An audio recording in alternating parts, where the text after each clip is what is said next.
Hello, everyone. You're all very welcome to Underground Cinema. As you know, we're interviewing as many nominees as we can before the 16th Underground Cinema Film Awards take place, which is just around the corner. It's next week. Um, I'm delighted to say I've got with me today Ciarán O'Connell with me. Kieran's been nominated for Best Documentary Award. He's also a previous Underground Cinema Award winner. He said in a fantastic documentary called This Is China last year, and it picked up an award. So he sent in this little gem of a film, which I thought was fantastic. ULTREIA, I hope I'm pronouncing it right. A Million Steps to the End of the World. You're very welcome, Ciarán. Cheers, thank you very much. Yeah, I mean, the pronunciation, I mean, unless you speak Latin on a daily basis, I can't really can tell you if it's correct or not, but it sounded right to me. Yeah, listen, this is a fantastic document. I'm a big fan of documentaries anyway.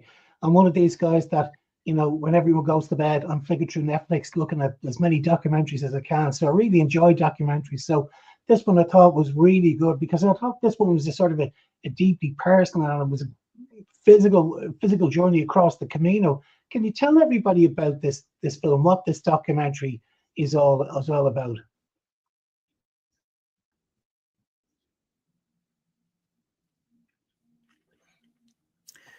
Well, I mean, I was always very intrigued by the idea of this journey. I mean, if you go back through my filmography, it's mostly films of me doing these wacky adventures across different parts of the world.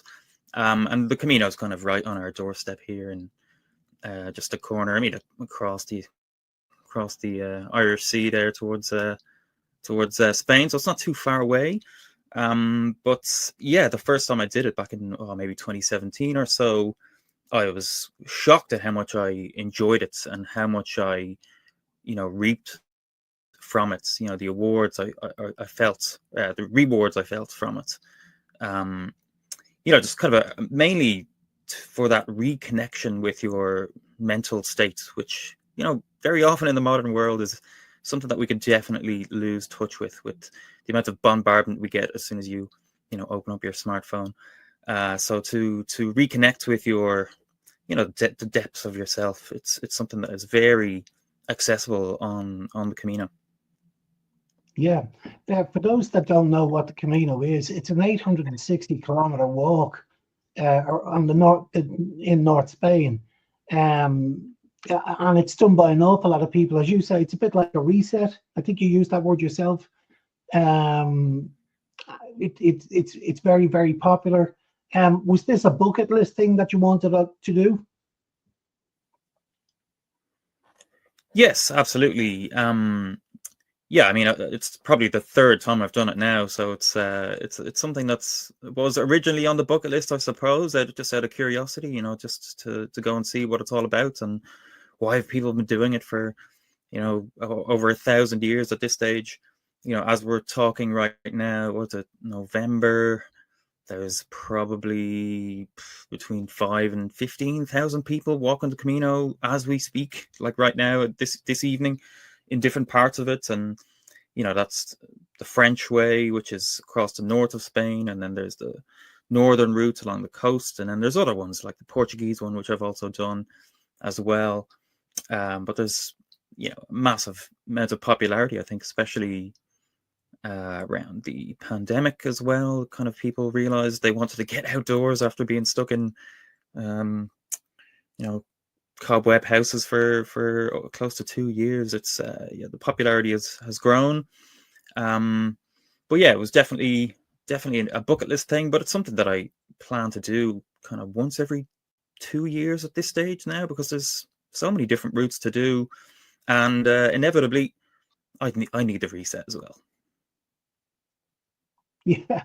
So you've done this 3 times. So over the first 2 times that you did it, did it just sort of hit you? God, I should really bring the camera with me and do this on the third time. I mean, what were the biggest practical challenges? Because you're carrying gear. You also, I'm sure you had a drone. You were carrying the drone for your journey as well. Was it a little bit more trickier on the third time around?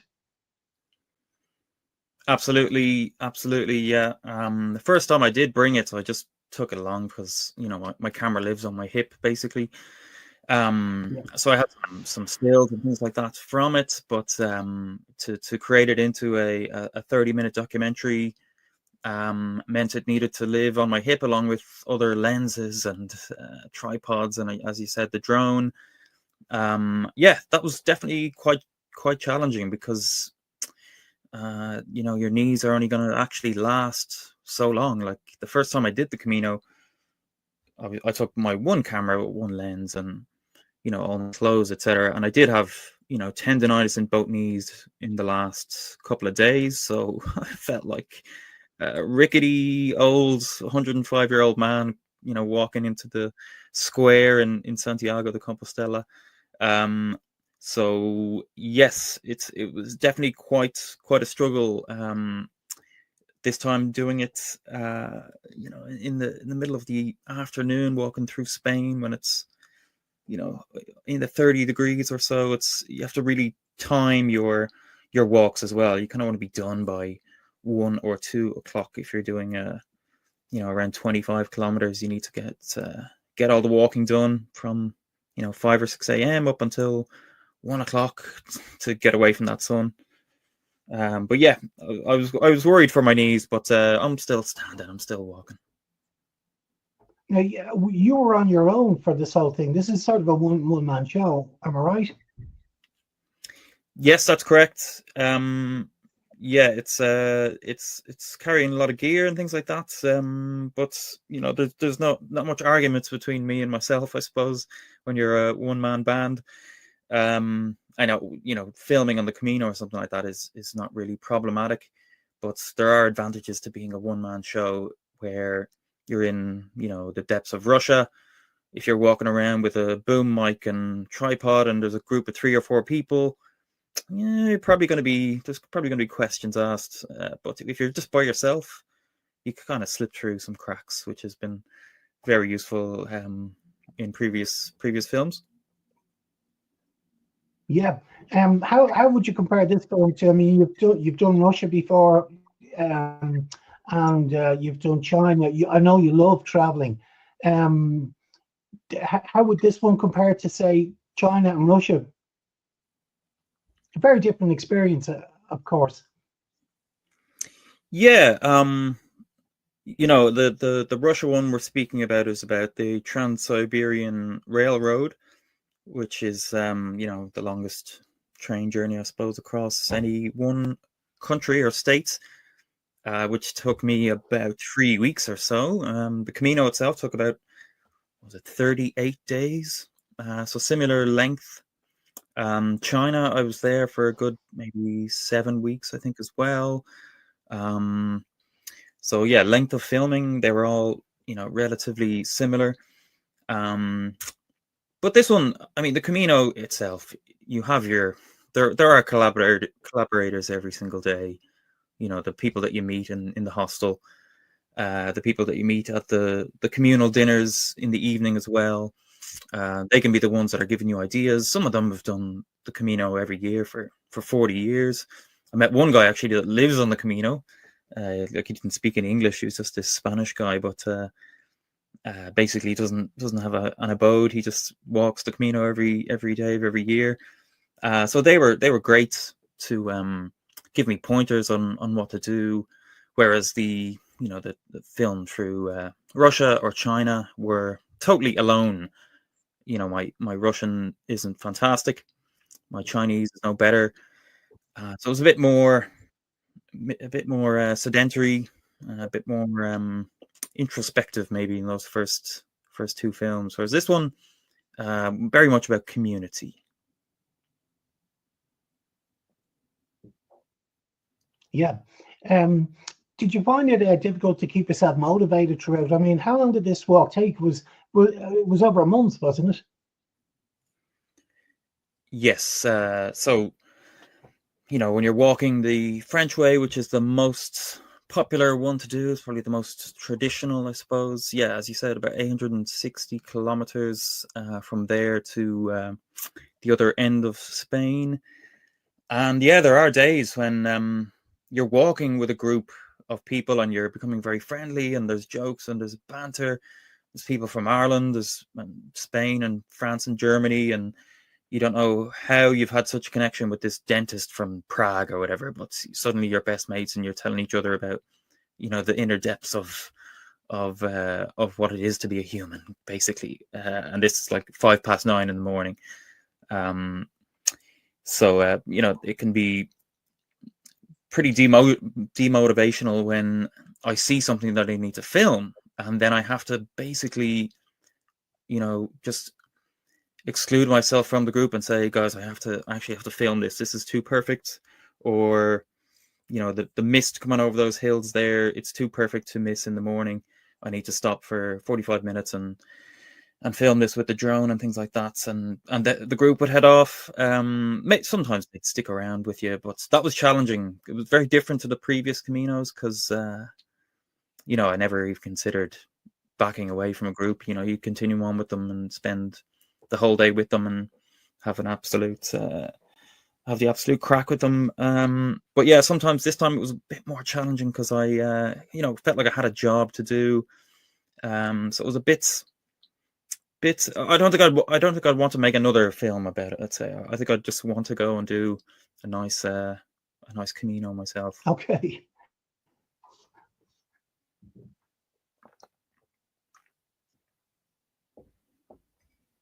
Yeah, I was watching it and I was thinking to myself, you're getting some incredible shots. Some of the locations are superb. And then I was thinking, because I knew this was like a one-man show, I was thinking to myself, there must have been a lot of occasions where, you saw some amazing things, but I was just sort of saying to myself, God, where there were times when you've run out of power that there's no power in the camera. The drone needs to be charged up. And I just can't capture that. Did you miss, some really great stuff that you would have loved to include in the documentary? Oh, absolutely, yeah. I mean, I'd say I don't know if anyone's made a film and had a few regrets about, I wish we were filming for that bit or this bit. Sometimes you just have to leave the camera behind after you've had a couple of jugs of wine with the group. The footage you're getting is probably going to be a bit grainy or unstable and things like that. So there were a few times when I was happy to take a few hours off and not have to record every living, breathing moment, because it would probably end up taking away from the experience itself. It goes down on its festival journey. So how's it going so far? Yes. So the festival journey is one of the what's the most rewarding part of it, I suppose.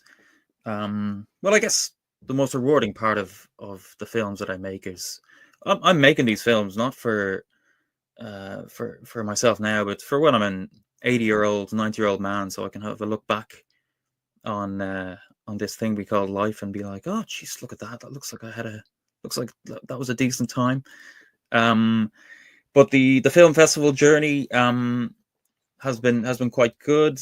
I think I've probably submitted a little bit less than previous years, just funding, etc. Sometimes it's just sometimes it can just be too much to be submitting too far and wide. But I've gotten into a few traveling film festivals, which are always very happy to see some of my films, which I'm very, very delighted to be in. It's sort of my my niche or my brackets.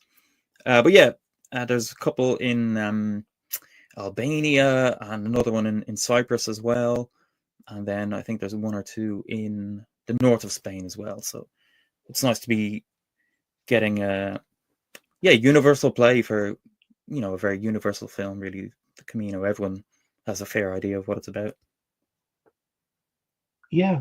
So how do you choose the subjects or the ideas? Is it the journey that inspired you to go off and create this story? What is it that makes you want to do this? Oh, there's a list. There's a list I've been cooking up since I was about 15, I'd say. In school, when I'm supposed to be listening, I'd probably be looking out the window and thinking about going on the train across Russia or this and that. So yeah, no, there's an internal list in my head of things to do. So I've probably completed about 3 or 4 of them, but the list, it grows all the time. So there's probably like 40, documentary ideas to get through. So they've always lived in my head. It's just about, putting aside a couple of years of your life and all of your life savings into the next one, and spending all the money on the film and then starting from scratch again. So yeah, it really depends on what stage of life I'm at before starting the next one, I guess. Yeah. And do you have a particular favorite that you've done so far?